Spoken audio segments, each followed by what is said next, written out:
Bien, continuamos con esta súper interesante entrevista con Roberto Álvarez, quien es el ministro de Relaciones Exteriores. Antes de irnos a pausa comercial le preguntaba, ¿qué representa para el país que tengamos la presidencia del SICA? Sí, mira, tenemos, te estaba contando ahora mismo, dos presidencias pro tempore, le llaman PPT, presidencia pro tempore. La del SICA, que acabamos de tomar ahora el 1 de julio y que será por 6 meses hasta el 31 de diciembre, la recibimos de manos de Panamá.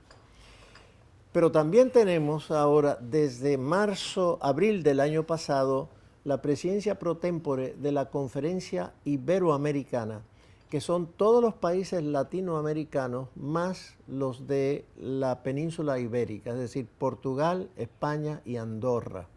La recibimos de manos de Andorra el año pasado.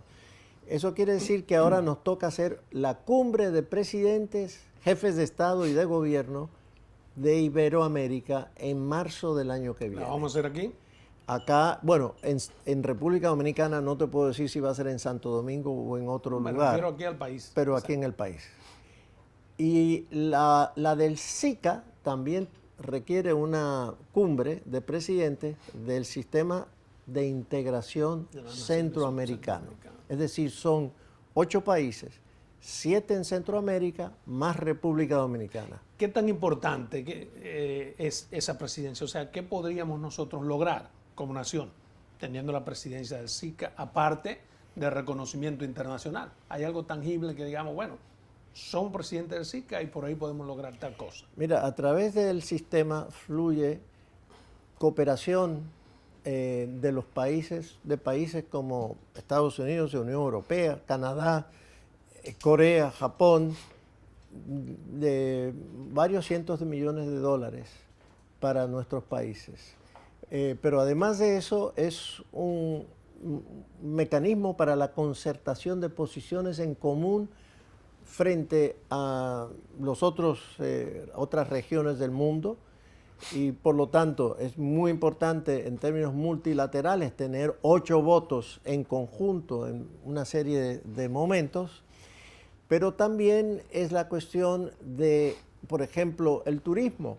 Ayer el ministro de Turismo, David Collado, asumió la presidencia pro tempore del sistema centroamericano de turismo como parte de esta PPT del SICA.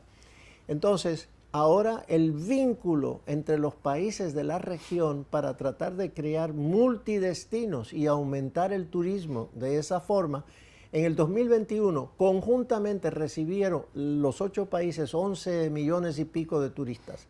Eso lo podríamos hasta duplicar o triplicar si nosotros pudiéramos vender en conjunto las bondades de nuestra región. Así que te estoy dando, por ejemplo, un dato ahí concreto. Aparte de la cooperación económica, como te digo, que ya de por sí fluye a través del SICA, ¿no? Estamos aspirando también a ser miembro del Consejo de las Naciones Unidas, de la Comisión de Derechos Humanos de la Organización de las Naciones Unidas. Exacto. Mira, ¿Qué tan importante sería esto? ¿Qué nos daría? Sumamente importante. El Consejo de Derechos Humanos está compuesto de los gobiernos. Es una institución gubernamental. Lo digo de esa manera para diferenciar de otro órgano dentro de Naciones Unidas. Naciones Unidas es bien complejo. La gente cree que hay un solo órgano que trata un tema. No, hay una multiplicidad de órganos. Por ejemplo, en este caso, derechos humanos. Tienes el Consejo de Derechos Humanos, que es compuesto por gobierno.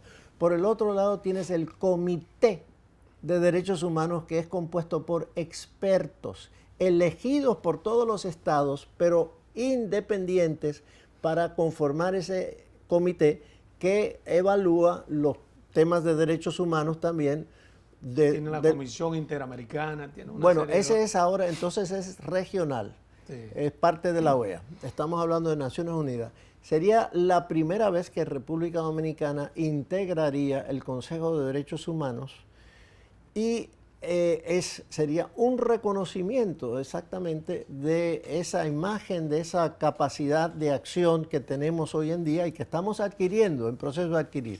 La elección se hará en septiembre del año que viene en el marco de la Asamblea General de las Naciones Unidas para el periodo de 3 años de 2024 a 2026. Mire, el presidente Luis Abinader se reunió hace unos días con el presidente o con el secretario general de la Asamblea General de la Organización de las Naciones Unidas para hablar de turismo y otros temas. ¿Qué se cuantificó? ¿A qué acuerdo se llegó? Mira, era una visita en cierto sentido de cortesía, pero también la aprovechamos como una visita de trabajo para conocer los intereses de República Dominicana. Un dato de algo muy importante que salió a relucir de esa visita.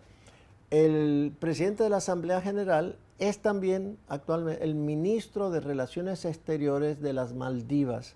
Las Maldivas es un archipiélago que está en el Océano Índico y él no conocía del tema del sargazo.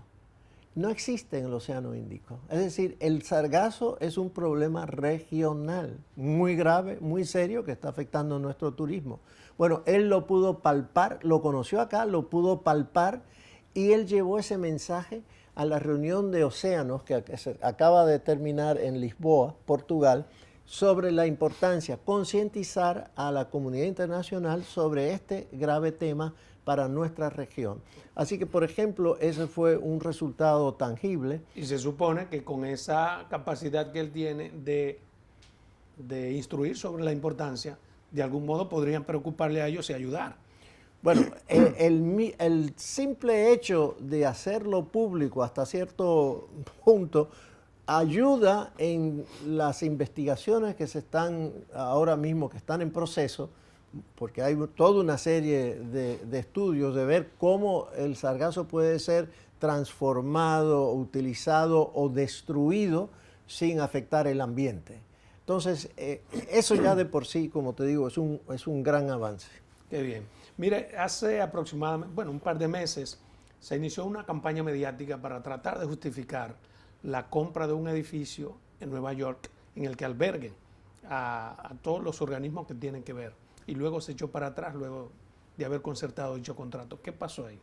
Bueno, fue un proceso en el cual se paga una cifra, un alquiler realmente exorbitante y se estaba evaluando la posibilidad de tener un edificio propio donde se pudieran también alojar otras oficinas, la misión ante Naciones Unidas u otras oficinas, incluyendo hasta Junta Central Electoral, etc. Entonces se encontró este edificio y simplemente se hizo un depósito para poder evaluar si costo-beneficio, si valía la pena. Eventualmente ese estudio, ese análisis, estableció que ese edificio, por lo menos esa propiedad, en este momento no valía la pena. Pero habíamos adelantado $1.500.000. Pero fue devuelto. El dinero fue devuelto. Pero no debió darse después de la evaluación, no debió hacerse primero la evaluación. Ese dinero lo adelantamos nosotros, Cancillería. Okay. Estaba depositado y nos fue devuelto porque estaba en un fideicomiso. Dieron el dinero y después hicieron la evaluación. Pusimos el dinero en un fondo que no era de manos de ellos, sino en un fondo separado. En lo que se llama un trust, un fideicomiso, en escrow. Y entonces cuando se hizo la evaluación y terminó, pues nada, ese dinero simplemente regresó a nuestra cuenta. Y determinaron que no es factible.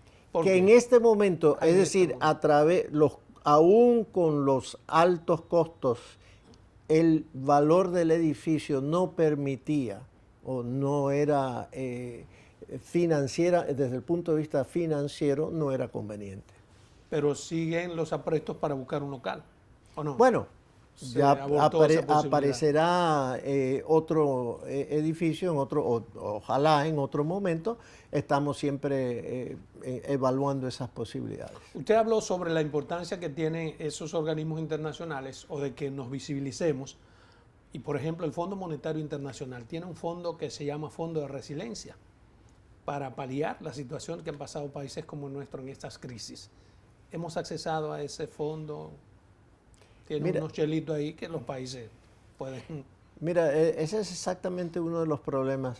El Fondo Monetario Internacional en la actualidad, hay tres tipos de países en categoría, en términos financieros. Los países que llaman menos adelantados, los países de renta media y los países desarrollados. Nosotros estamos clasificados en los países de renta media o ingresos medios. Para países como los nuestros, no hay mecanismos de financiamiento especiales.